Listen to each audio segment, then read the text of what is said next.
Hi ಎಲ್ರಿಗೂ ನಮಸ್ಕಾರ. ನೀವು ನೋಡ್ತಾ ಇದ್ದೀರಾ ಸ್ಪೀಡ್ ಪ್ಲಸ್ ಕರ್ನಾಟಕ. ನಾನು ನಿಮ್ಮ ಮಂಜು ಗೌಡ. ಏಪ್ರಿಲ್ 10ನೇ ತಾರೀಕಿಗೆ ಲಾಸ್ಟ್ ಡೇಟ್.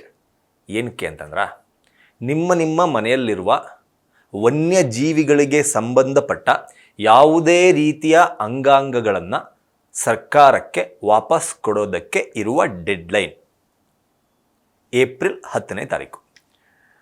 ಈ ಹಿಂದೆ ವರ್ತೂರ್ ಸಂತೋಷ್ ಅವರು ಏನು ಬಿಗ್ ಬಾಸ್ ಮನೆ ಒಳಗಡೆ ಇದ್ದರು, ಬಿಗ್ ಬಾಸ್ ಮನೆ ಒಳಗಡೆ ಹೋಗಬೇಕಾದ್ರೆ ಸ್ಟೇಜ್ನಲ್ಲಿ ಅವರ ಚಿನ್ನದ ಸರದಲ್ಲಿ ಇದ್ದಂತಹ ಒಂದು ಹುಲಿ ಉಗುರಿನ ಲಾಕೆಟ್ನ ಸಲುವಾಗಿ ಬಿಗ್ ಬಾಸ್ನ ಮನೆ ಒಳಗಡೆ ಹೋಗಿ ಪೊಲೀಸ್ನವರು ವರ್ತೂರ್ ಸಂತೋಷ್ ಅವರನ್ನು ಅರೆಸ್ಟ್ ಮಾಡಿ ಜೈಲಿಗೆ ಕೂಡ ಕಳುಹಿಸಿದರು. ಆನಂತರ ಅವರಿಗೆ ಬೇಲ್ ಸಿಕ್ತು. ಬೇಲ್ ಸಿಕ್ಕಿ ಮತ್ತೆ ಬಿಗ್ ಬಾಸ್ ಮನೆ ಒಳಗಡೆ ಬಂದಿದ್ದಾಯಿತು. ಬಿಗ್ ಬಾಸ್ ಮನೆ ಒಳಗಡೆ ಬಂದು ಆಲ್ಮೋಸ್ಟ್ ಫಿನಾಲೆವರೆಗೂ ಎಂಟ್ರಿ ಕೊಟ್ಟು ಬಿಗ್ ಬಾಸ್ ಮನೆಯಿಂದ ಹೊರಗೆ ಬಂದು ಈಗ ಅವರು ಅವರ ಕಾಮನ್ ಲೈಫ್ನ ಲೀಡ್ ಮಾಡ್ತಾ ಇದ್ದಾರೆ.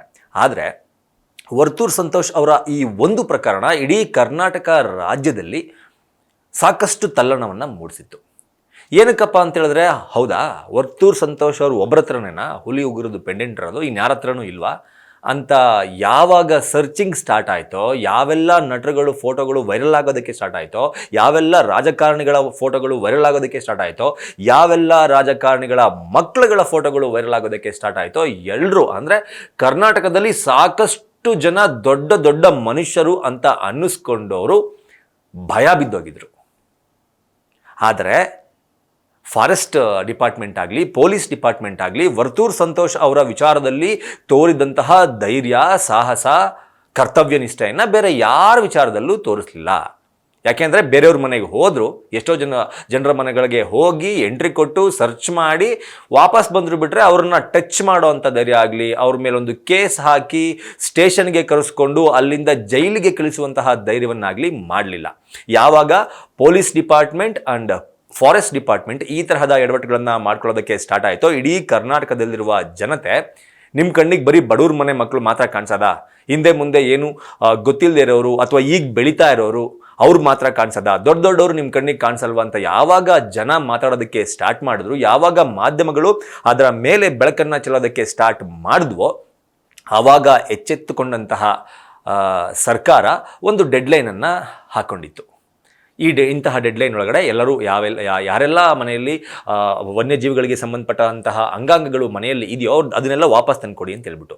ಆದರೂ ಕೂಡ ಇಂದಿನವರೆಗೂ ಸಾಕಷ್ಟು ಜನ ವಾಪಸ್ ತಂದು ಕೊಟ್ಟಿಲ್ಲ ಅನ್ನೋದು ಬೆಳಕಿಗೆ ಬಂದಿದೆ. ಲೈಸೆನ್ಸ್ ಯಾರೆಲ್ಲ ಮಾಡಿಸ್ಕೊಂಡು ವನ್ಯಜೀವಿಗಳಿಗೆ ಸಂಬಂಧಪಟ್ಟಂತಹ ಅಂಗಾಂಗಗಳನ್ನು ಮನೆಯಲ್ಲಿ ಇಟ್ಕೊಂಡಿದ್ದಾರೋ ಅವರಿಗೆ ಯಾವ ಸಮಸ್ಯೆನೂ ಇದರಿಂದ ಬರಲ್ಲ.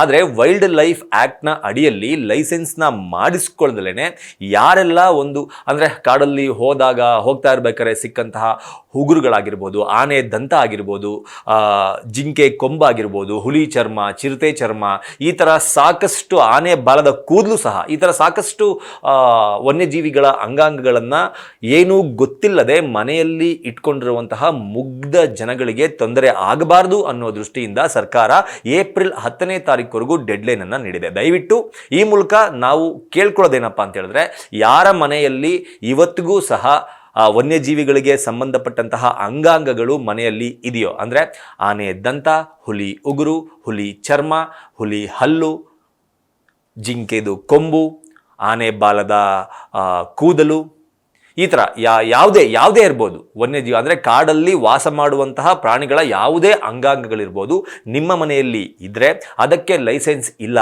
ಅಂದರೆ ಏಪ್ರಿಲ್ 10ನೇ ತಾರೀಕಿನ ಒಳಗಡೆ ಅದನ್ನು ವಾಪಸ್ ತಂದು ಸರ್ಕಾರಕ್ಕೆ ಒಪ್ಪಿಸಿ. ನಿಮ್ಮ ಸ್ಥಳದಲ್ಲಿರುವ ಅಂದರೆ ನೀವು ಯಾವ ಊರಿನಲ್ಲಿದ್ದೀರೋ ಅಲ್ಲಿ ಹತ್ತಿರದಲ್ಲಿ ಯಾವ ಅರಣ್ಯ ಇಲಾಖೆ ಬರುತ್ತೋ ಆ ಅರಣ್ಯ ಇಲಾಖೆಗೆ ತಗೊಂಡೋಗಿ ಒಪ್ಪಿಸಬೇಕು ಅನ್ನೋದು ಸರ್ಕಾರದ ಡೆಡ್ಲೈನ್. ಅದು ಏಪ್ರಿಲ್ 10ನೇ ತಾರೀಕಿನ ಒಳಗೆ. ಇಫ್ ಇನ್ ಕೇಸ್ ಮಾರ್ಚ್ 10ನೇ ತಾರೀಕಿನ ಒಳಗಡೆ ತಗೊಂಡೋಗಿ ಕೊಟ್ಟಿಲ್ಲ, ಆಮೇಲೆ ಏನಾದ್ರು ತಗ್ಲಾಕೊಂಡ್ರಿ ಅಂತಂದರೆ ಮಿನಿಮಮ್ ಜೈಲು 3 ವರ್ಷ, ಮ್ಯಾಕ್ಸಿಮಮ್ ಜೈಲು 7 ವರ್ಷ. ಈ ತರಹದ ಸಂಕಷ್ಟದ ಸುಳಿಯಲ್ಲಿ ಯಾರು ಸಿಲುಕಿಕೊಳ್ಳೋಕೆ ರೆಡಿ ಇಲ್ವೋ ಅವರು ದಯಮಾಡಿ ತಮ್ಮ ಮನೆಯಲ್ಲಿರುವ ವನ್ಯಜೀವಿಗಳ ಅಂಗಾಂಗಗಳನ್ನು ತಗೊಂಡೋಗಿ ಫಾರೆಸ್ಟ್ ಡಿಪಾರ್ಟ್ಮೆಂಟ್ಗೆ ಒಪ್ಪಿಸಿ ಅಂತ ಕೇಳ್ಕೊತಾ ಈ ವಿಡಿಯೋನ ಮುಗಿಸ್ತಾ ಇದ್ದೀನಿ. ನಮಸ್ಕಾರ. Speed plus Karnataka.